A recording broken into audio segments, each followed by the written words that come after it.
공수처를 둘러싼 세 가지 거짓말이 있습니다. 안녕하세요. 유기웅입니다. 검찰개혁을 향한 국민들의 열정이 이제 공수처 설치로 모아지고 있습니다. 그런데 야당은 여전히 결사반대 입장을 밝히고 있어서 참 답답합니다. 지금 국회에는 백혜련 의원 안하고 권은희 의원 안 두 가지가 올라가 있습니다. 지난번 패스트트랙으로 설정돼서 지금 이제 본격적인 논의를 앞두고 있죠. 기소를 어떻게 할 것인가, 그리고 공수처장을 임명할 때 국회 동의를 받을 것인가 어떨 것인가 하는 정도의 차이가 있고, 사실은 백혜련 의원 안하고 권은희 의원 안은 큰 틀에서는 비슷하다고 말씀드릴 수 있습니다. 고위공직자들의 비리를 수사하는 데 있어서 검찰이 그동안 너무나 무능하거나 아니면 권력과 결탁된 모습을 보여왔기 때문에 고위공직자들의 비리를 수사하고 또 기소까지 할 수 있는 그런 공수처를 설치하자는 것은 국민들의 여망이 됐습니다. 한번 생각해 보시죠. 김학의 사건이 있었어요. 만약에 공수처가 있었다면 김학의 사건이 지금까지 미뤄지고 두 번이나 무혐의 처분이 내려졌던 거 아닙니까? 검찰이 제 식구 감싸기를 했기 때문에 그동안 수사가 안 됐었던 건데, 그나마 문재인 정부가 들어서서 적폐청산 과정 속에서 옛날에 했던 수사를 재수사해서 여기까지 왔던 겁니다. 그런 점에서 공수처는 꼭 필요하다고 말씀드릴 수 있죠. 공수처를 둘러싼 세 가지 거짓말이 있습니다. 첫 번째, 최근 보수 유튜버로 변신한 박형준 교수 같은 사람이 대표적으로 하고 있는 얘기인데요. 공수처는 대통령의 말만 듣는 기관이 될 것이다.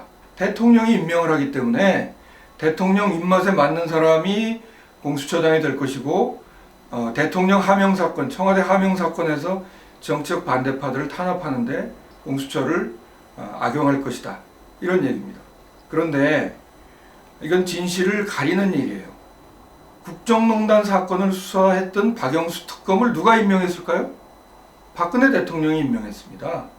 문제는 누가 임명하느냐가 중요한 게 아니라, 대통령이 국정의 최고 책임자니까 대통령 임명하는 것은 당연하죠.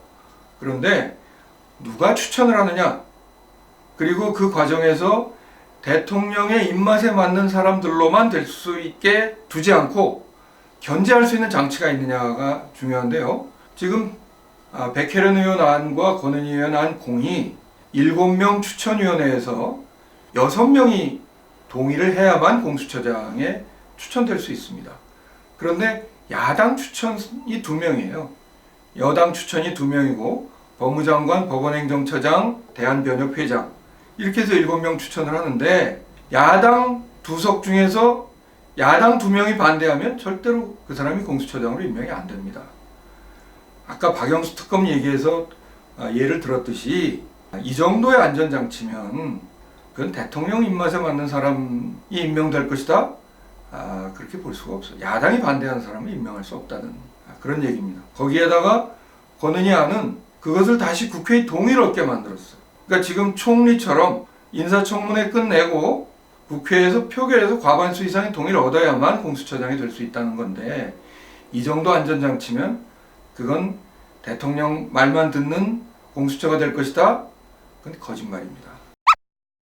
두 번째 거짓말이, 구독자 수가 굉장히 많은 신의 한수라는 유튜브에 석동현 전 부산지검장이라는 사람이 나와서 이런 얘기를 했어요. 그 공수처를 만들어 놓으면 민변 사람들 판이 될 것이다. 그런데 이건 정말 정치적 선동입니다. 민변이라는 조직이 어떤 조직입니까? 옛날 엄혹한 독재정권 시절에 권력에 타협하지 않고 자기들의 소신을 지켰던 변호사들이 모인 모임이에요. 이분들이 다 대한변협에 속해 있는 분들입니다. 민변이 무슨 좌파 조직입니까? 그렇지 않습니다. 본인들이 열정을 가지고 그동안 민주화와 개혁을 위해서 앞장섰던 사람들이죠. 이 공수처 조항 어디에도 민변 사람을 우대한다든지 민변 사람들로만 구성한다든지 이렇게 돼 있질 않습니다. 오히려 민변 사람일수록 공수처장으로 추천을 못하죠. 왜? 민변 사람을 추천하면 그건 대통령하고 코드가 맞는 사람이다 라는 비판이 있을 것이기 때문에 오히려 정반대 현상이 일어날 것입니다.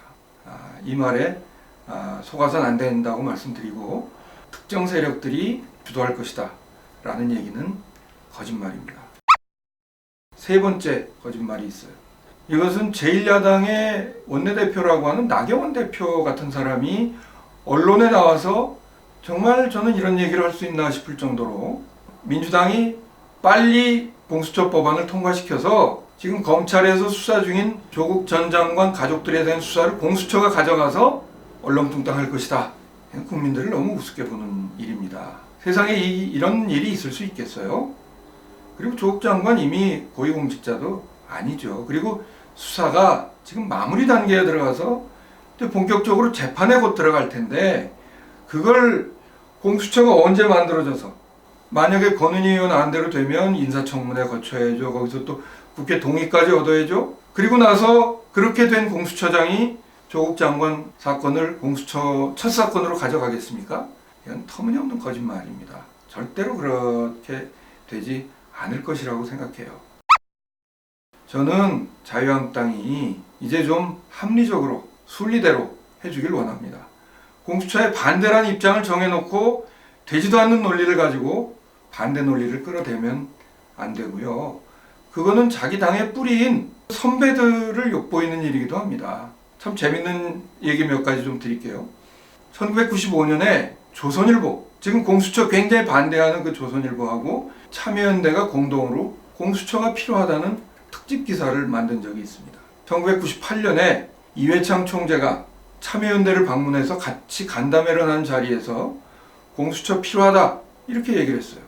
그리고 2004년 총선에서 한나라당이 공수처를 총선 공약으로 정했습니다. 그 이후에 이재호 의원, 심재철 의원, 김성태 의원, 김영우 의원, 지금도 자유한국당에 몸담고 있는 의원들까지 다 포함해서 공수처 해야 된다고 법안 발의까지 했었어요. 그랬다가 이제 와서 이렇게 반대한다는 건 말이 안 됩니다. 다시 한번 말씀드리겠습니다. 이제 거짓말 그만합시다. 보수 유튜브도 이제 거짓말하면 국민들이 속지 않습니다.